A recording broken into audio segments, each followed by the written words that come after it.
ત્યારે ચૂંટણી આવી ગઈ છે એમ સમજીને ચાલો. છોટાઉદેપુરની નગરપાલિકાની ચૂંટણી જીતવી તો છે, અને અર્જુનભાઈ જે વાત કરી કે વહીવટ છે અહીંનો વર્ષોનો, અહીંનો નહીં આખા ગુજરાતનો વહીવટ, જેટલા શહેરો જુઓ, જિલ્લા પંચાયતો જુઓ, તાલુકા પંચાયતો જુઓ, મહાનગરો જુઓ, ત્યાં જ્યાં જાઓ ત્યાં ભ્રષ્ટાચાર ભ્રષ્ટાચાર ભ્રષ્ટાચાર. આ ભાજપ એટલે ભ્રષ્ટાચારી છે પાર્ટી છે, એ ઠગોની પાર્ટી છે, એ બળાત્કારીઓની પાર્ટી છે. દીકરી આજે પેપરમાં વાંચો 10 વર્ષની દીકરી, કેટલા બધા બળાત્કારો થાય છે.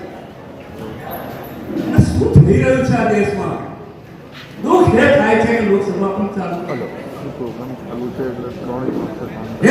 એમનો ગૃહમંત્રી અમિત શાહે જે ટિપ્પણી કરી છે બાબા સાહેબ કોંગ્રેસે કાર્યક્રમ નક્કી કરેલા છે, એઆઈસીસી ના કાર્યક્રમો આખા દેશની અંદર ચાલી રહ્યા છે. ગઈકાલે કેરળમાં હતો. આનો પણ ધ્યાનમાં લેવું પડશે કે જ્યારે આ લોકો સત્તા ઉપર બેઠા છે ત્યારે કેટલી નફરત છે.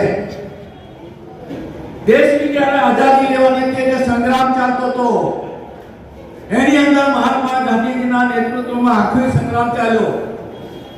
એ જે અંગ્રેજોને ગાળવાની આખી ઇતિહાસ છે, એ સંગ્રામની અંદર આ ભાજપ વાળાના જે વડવાઓ હતા કોઈ આઝાદીના આંદોલનમાં હતા નહીં. એ જે આરએસએસ હતું તે વખતે એ તો બાળકીદારો હતા, બધા અંગ્રેજોના પીઠુ હતા.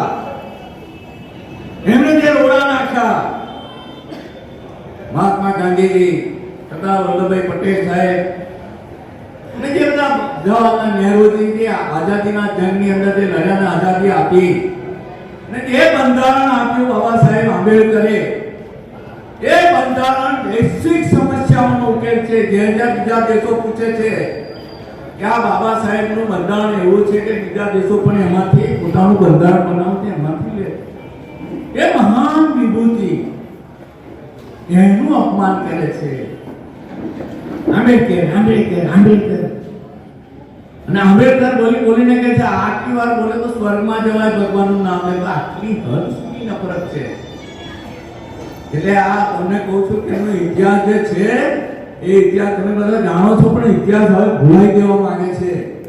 ત્યારે આ નગરપાલિકાની ચૂંટણી આપણે જીતી છે તો ક્યાં જીતાય? મને મૂકેલો છે પ્રભારી તરીકે, 7 વોર્ડ છે, 28 સીટો છે. હું મહાનગરપાલિકામાં 2 ટર્મ કોર્પોરેટર રહી ચૂકેલો છું.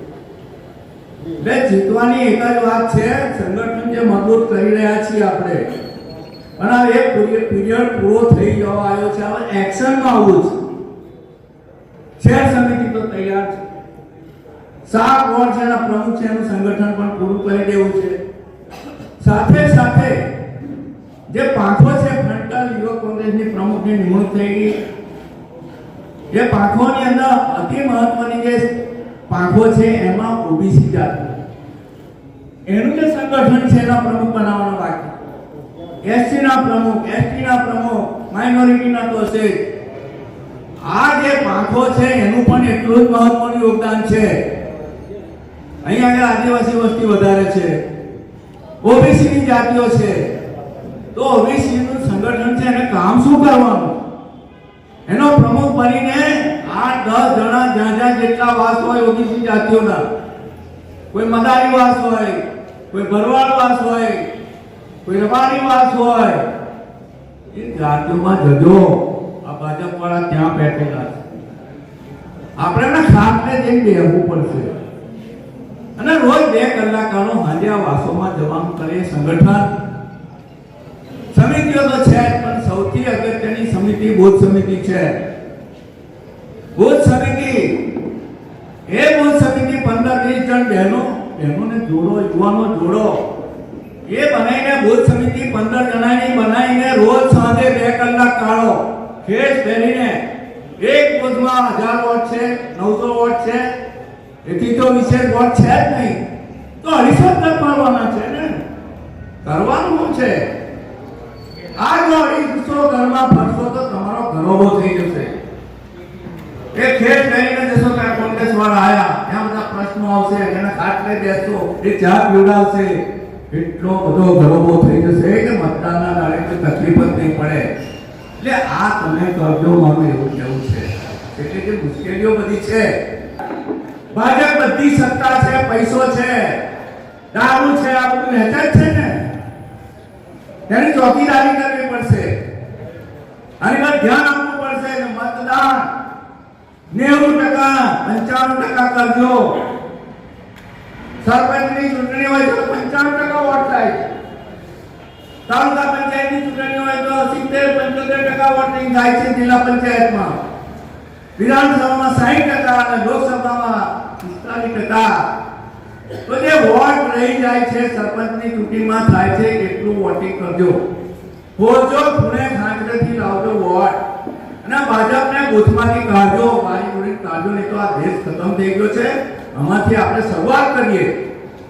એક નામ થાય મારા છોકરાભાઈ રાજવાનકા નગરપાલિકા લાયા જીતીને. એના માટે મને મુદ્દો છે, મારો 2 જિલ્લા છે, ત્યાં જિલ્લા પંચાયત છે ખેડામાં, 5 નગરપાલિકા, આણંદની 5 નગરપાલિકાના વધારાની. એટલે મારે એમનું નાક રાખવું છે, ને એમનું નાક રાખે આખી કોંગ્રેસનું નાક, આખી જિંદગી એમને કોમન મેન તરીકે, લોકોના સેવક તરીકે કામ કર્યું છે. ત્યારે આપણે બધા ભેગા અંદરના ખટરાકો ભૂલી જાઓ, કોંગ્રેસને જીતાડો. રાહુલજીની સામેના મોળા સામે કોઈ દીકરો છે, અને એની પાછળ આ ભાજપ પડેલું છે. 24 કલાકમાં સભ્યપત્ર કરી નાખે, ભૂલવા ના દે. ધક્કો મારતો છે. આ જેને 4000 કિલોમીટરની લાંબી યાત્રાઓ કરી, 6500 કિલોમીટરની યાત્રા કરી, બધાના દુઃખ દર્દ સાંભળ્યા છે, એ ધક્કો મારે.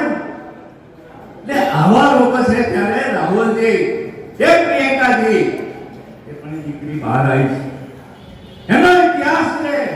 ઇન્દિરા ગાંધી, એમની દાદી, આખું થઈ ગયું. અને જ્યારે થઈ કે આપણી માતા, એટલે જે ગયા તે વખતે આખો દેશ હતો. એની દાદી છે, એના બાપા નથી, રાજીવ ગાંધી, એનું બલિદાન છે. એના ભાજપ વાળા તો હતા જ નહીં ને, કોઈ બલિદાન જ નથી.